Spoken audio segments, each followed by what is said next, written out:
Fast food is collapsing, and not just your arteries. Remember when you could grab a burger, fries, and a drink for the price of a bus fare and still have change for dessert? Yeah. Welcome to 2025, where eating at McDonald's feels more like fine dining with fewer tablecloths and more regret. Fast food used to be the answer to two problems: no time and no money. But today, it solves neither, unless you're rich and bored. Let's get one thing straight. Fast food has never been gourmet.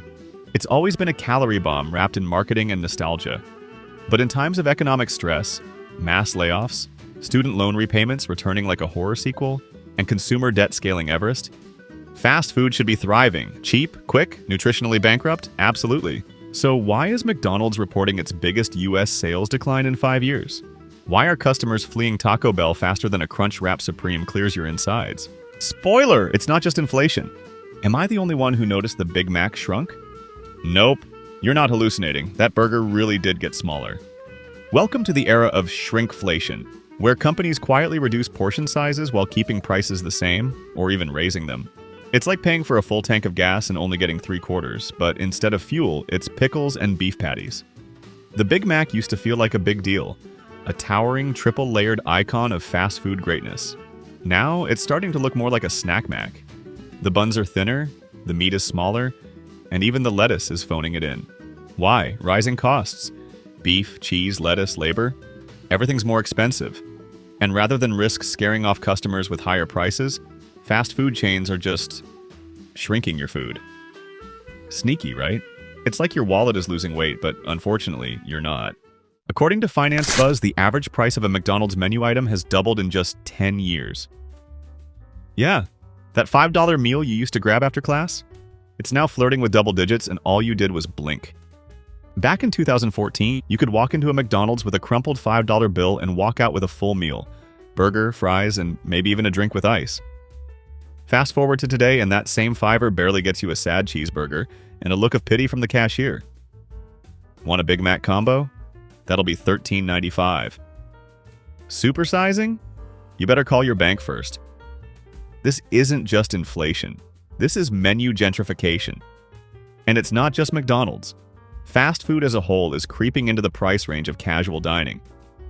Except you're still eating it in your car, the ice cream machine's still broken, and you're still begging for more barbecue sauce at the drive-thru window. So yeah, prices doubled, but the experience? Still very much budget tier. It's simple econ. Supply chain pain meets corporate greed in a drive-thru showdown. Ingredient prices? Skyrocketing.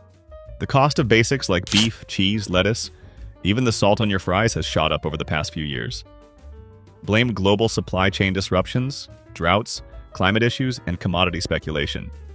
That $1 burger now has $2 worth of toppings. Rent? Commercial real estate isn't getting cheaper, especially in urban areas. Fast food chains are shelling out big bucks just to keep the lights on. And unlike your neighborhood mom and pop diner, they're not absorbing that cost. They're passing it right to your wallet. Delivery app fees? Oh yeah? Uber Eats, DoorDash, Grubhub? They're guzzling restaurant margins like it's an all-you-can-eat buffet. These platforms can take up to 30% of each order in fees, which means your $12 chicken sandwich might only net the restaurant $8. And suddenly it makes sense why everything now costs $15. Fast food chains aren't just fighting inflation. They're fighting to survive the new economy.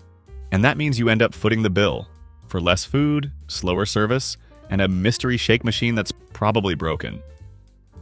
To maintain profit, fast food chains did what any struggling brand would do in a crisis. They rebranded as premium. Because nothing says affordable meal like artisan aioli on a $7 cheeseburger. Fast food isn't fast anymore. It's app-based, confusing, and weirdly elitist. Ordering off the menu used to be easy. Now it's like solving a puzzle. Buy 1 medium fries, get 2 nuggets, only on the app between 2 to 4 p.m. on the 3rd Tuesday of the month, assuming you remembered your password and didn't leave your wallet in the car. Turns out if you want cheap fast food, you have to do math like you're filing taxes. And if you're paying using Klarna or Afterpay for a burrito, buddy, maybe don't. Remember the fun? Pizza Huts used to look like actual huts. Brick red roofs, stained glass chandeliers, those cozy red booths, and the all-you-can-eat lunch buffet that made you feel like royalty on a budget. It was the perfect place for a post-Little League feast or an awkward middle school birthday party. McDonald's had ball pits, actual play places with slides, tubes, and questionable hygiene standards. But who cared? You were too busy pretending to be a space explorer in socks that smelled like chicken nuggets and dream. Chuck E. Cheese was a child's casino, complete with flashing lights, prize tickets, arcade games that stole your tokens faster than Vegas slots, and pizza that tasted like cardboard happiness. And let's not forget the animatronic band, led by Chucky, a mouse who looked like he had seen things. Things no rodent should see. And just to think about it, Chuck E. Cheese was a child's casino with pizza and a scary-ass animatronic mouse. No lies told. KFC had actual dining rooms with booths, silverware, and a vibe that said, Sunday dinner, but corporate. You'd walk in and see framed pictures of Colonel Sanders like he was your third uncle from Kentucky. The chicken came in buckets, the biscuits were fluffy, and the mashed potatoes? Probably 80% salt and love, and for some reason it felt totally acceptable to eat it in your church clothes. Today, all fast food joints look like sad Amazon warehouses. Why? Kids aren't the main customers anymore. Adults aged 18 to 34 now make up 42% of all fast food consumers, and they don't care about a damn slide, they care about Wi-Fi. Also, real estate speculation. As Ray Kroc, McDonald's founder, realized, we're not in the burger business, we're in the land business. So now, franchises are built like IKEA furniture, cheap, uniform, and easy to replace if the tenant bails. Fast food's new worst enemy? Its own delivery strategy. Once hailed as the savior of convenience, delivery apps have quietly become the villains in the fast food saga. Here's how it all spiraled. These days, people are twice as likely to order food through apps than actually dine in. Why? Convenience, laziness, and the sweet illusion of free delivery. But there's a catch. Those apps are the middlemen mafia of the modern economy. They swoop in, take a 20 to 30% cut from every order, and vanish into the cloud with the profits. Restaurants, already dealing with razor-thin margins, are forced to jack up prices just to stay afloat.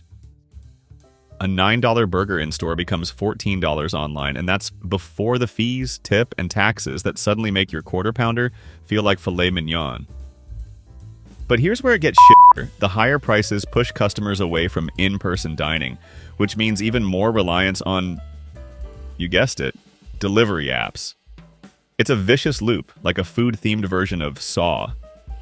And while all this is going on, delivery drivers or gig workers often earn more per hour with tips and incentives than the folks sweating it out in the kitchen flipping patties. So now guess what? No one wants to cook anymore.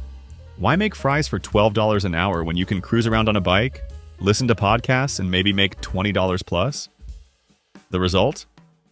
Fast food joints are chronically understaffed, over-reliant on third-party tech, and bleeding from both ends of the supply chain.